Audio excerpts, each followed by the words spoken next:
I'm really delighted to be working in Surrey today at the home of Lynne Sedgmore CBE, and herself has been a pioneer in the whole leadership and education arena. So Lynne, thank you very much for hosting us, and thank you for your time. I'd like to start by asking you the question, tell us a little bit about yourself and about your whole interest in Indian culture and leadership. Well, I've always been interested in spirituality and finding my own spiritual path since I was a child, since I can remember. Brought up a Christian in England, of Welsh heritage. But when I discovered Indian philosophy, the Hindu tradition, I just fell in love with it and just felt there was a huge wisdom there, a massive amount of learning that I, as a Western woman, could take from. The wisdom of the different sages, the Hindu tradition. My husband is actually trained for 8 years as an Ayurvedic doctor, so it's seeped in the Vedas as well. So it's just a natural love of the Hindu tradition. We go to India once a year, sometimes twice a year. I just love it. I think it's beautiful. I think it has learnings for us in the West about beingness, about oneness, about unity, about service, about community, and about a huge love of pluralism and a massive tolerance of various paths and different ways, the different yoga paths. I think it's beautiful. You founded the Center for Excellence in Leadership, and obviously that you must have been driven by the desire to promote good leadership in this country. What would you say is distinctive about the Indian wisdom on leadership? I think it's the aspects about consciousness and the role of the mind and how that influences everything one does, and bringing that perspective of service, of really being connected to who you are, understanding at various levels, who am I, having a confidence and a self-esteem in that knowledge of the inner self. So one of the things that I tried very hard to do was encourage Western leaders to take more time to reflect, to take more time to actually sit quietly, whether that translated into literal meditation or contemplation varied on the individual leaders, but time to reflect, time to really get to know who they were, and to lead from a very clear set of core values and understandings of who they were and how their mind worked. The discipline of the mind, I think, and that level of consciousness is a phenomenal gift from Hinduism and the Indian culture. Wow. During the Masala tour, we met lots of people who, according to me, are amazing leaders, but actually when I talk to them, they are almost kind of very shy to express themselves as leaders. It's almost like a servant leadership concept, a concept of leadership from behind rather than leadership from the front. Now, this is a great philosophy and a good way, and it's good for leaders to be humble. But one of the disadvantages of that approach in the world that we live in today is that if these kinds of values are not preserved, and if this philosophy does not spread, then we can all be overwhelmed by the negative leadership that is around us. So the aim of the Masala tour is to bring it out. What do you think about that approach? I think it's about bringing the best of the both worlds together. You mentioned humility, I didn't, but actually that's a key element.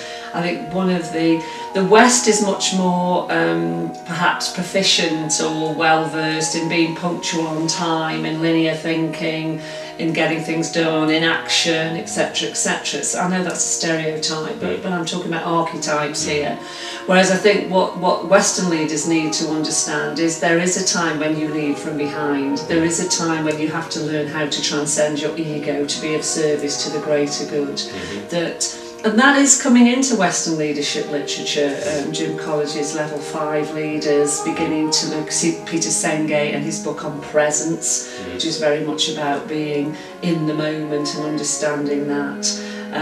There's a survey been done recently that says the top FTSE leaders actually have a sense of emergence, being able to go with what is arising in the now while keeping an eye on the future. And so my sense is that also then the Indian leaders of today and tomorrow learning perhaps to be able to state their position more clearly, to continue with that wonderful sense of service, but to be perhaps less in the background, but in a much more considered, wise manner through discernment of saying there's a time to speak up, there's a time to publicise different things more effectively. So I think it's more about a balance of those two worlds. And in this world of complexity and fast pacing, anyone who pretends to say they have all the answers is just, it's not true. You can't possibly as a leader have all the answers at the moment. So there's something else that I love in Indian philosophy about the community, the collective, that interrelationship between the self, the individual, the family, the community, that broader sense of it's all interconnected, it isn't either or.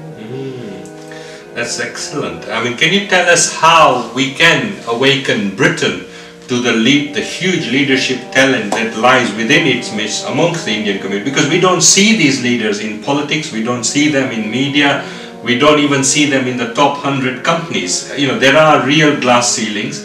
There is a real ignorance about the strength of leadership that lies within this community and the huge resourcefulness, creativity that comes with it, and like you said, the sense of the collective. In fact, if Indian leaders were to be given positions of power, the chances are that they will use it to take everyone forward rather than to undermine or to threaten others. So how can we change the psyche of Britain to make people aware that this is the leadership that is brewing right in our quarters? It's a leadership which embraces nature, which has a deep sense of the collective. It considers the whole world as one family, and should not be feared and should be allowed and should be nurtured. Because I see a lot, especially amongst the younger generation, coming through.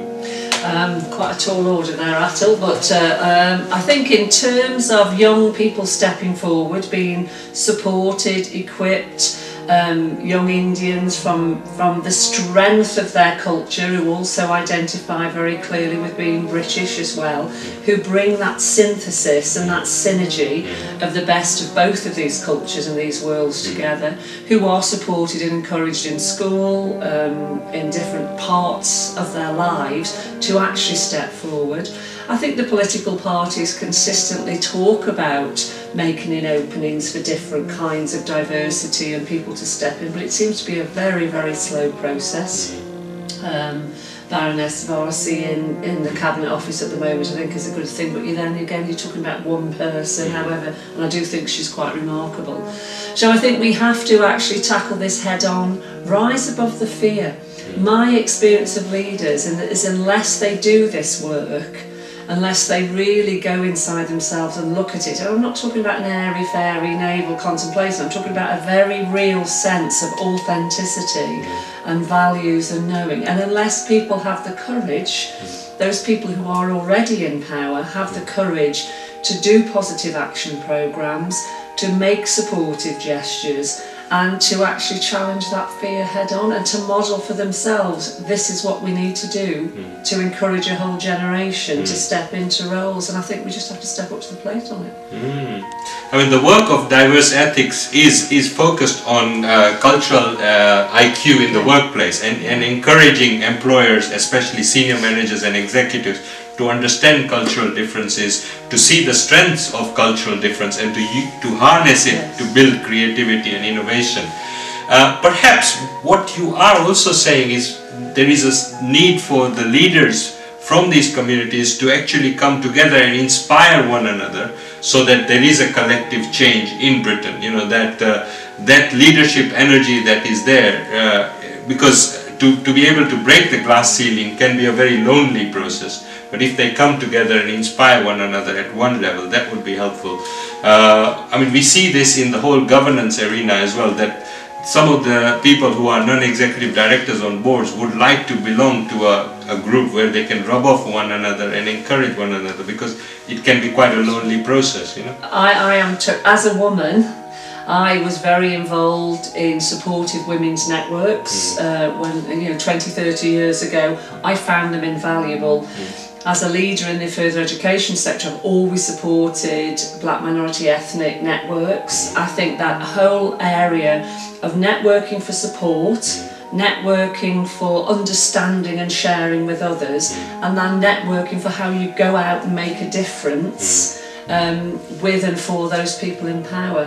So I think, yes, it's always an interaction about how do you work with like-minded people who are in similar positions, and then how do you harness your energies together to make that difference and to make interventions that will actually work as well. But you cannot get away from the fact that people already in power have to see as their leadership duty and responsibility the importance of their legacy and making ways and new waves for future generations who are different and who will do things differently. We can never move away from that, because that power has to be harnessed in the here and now for future good. You mentioned women. In my opinion, we've interviewed few women along the trip, like the master chef in every home. We interviewed Sister Manda at the Brahm Kumaris. I mean, in terms of leadership, the women are far ahead of the men even. But actually, if you look at their leadership space in this country, they are nowhere. And one of the reasons being that really it's almost like a double jeopardy. In the workplace, a woman is ethnic, from an ethnic background, and a woman, so it's a double discrimination, if you like. And the employers just don't know the huge skill, creativity, and the multifaceted talent that they bring to the organization. So how do we bring about that awakening? And I do think the women need empowerment also, Oh yes, I mean the women's issue isn't solved, yeah. But as somebody now in my mid-50s, when I look back as to where it was 30, 40 years ago, a journey has certainly been travelled. I mean, the downside for women at the moment is people go, no, well that's sorted, that's done, and no it isn't. I mean, in terms of, again, I'll speak about the further education sector because that's what I know, some very courageous appointments have been made of, still too few of them, but women from black minority ethnic backgrounds, Asian women, African women, into principals posts, and they've all been magnificent. So So that's proof. I'm the chief executive of a group of 28 colleges, the biggest, best, mostly urban colleges in England, and nearly 60% of the principals are women. So what we have had is where corporations are making brave, bold decisions to put women, and particularly black minority ethnic women, into post, they are successful. They are successful. And again, the importance of role models, and women who are not there portraying an old-fashioned mode of leadership, but actually giving a new, inclusive, broad, challenging, exciting form of leadership that gives permission. Because that's what happened to me. I saw women who I was thinking, hey, these aren't in the traditional mould. Oh, I could lead like that. And that's what I try and do for other women and other leaders, is say you can be yourself with skill and competence and actually be a different kind of leader. And I think that's what's exciting.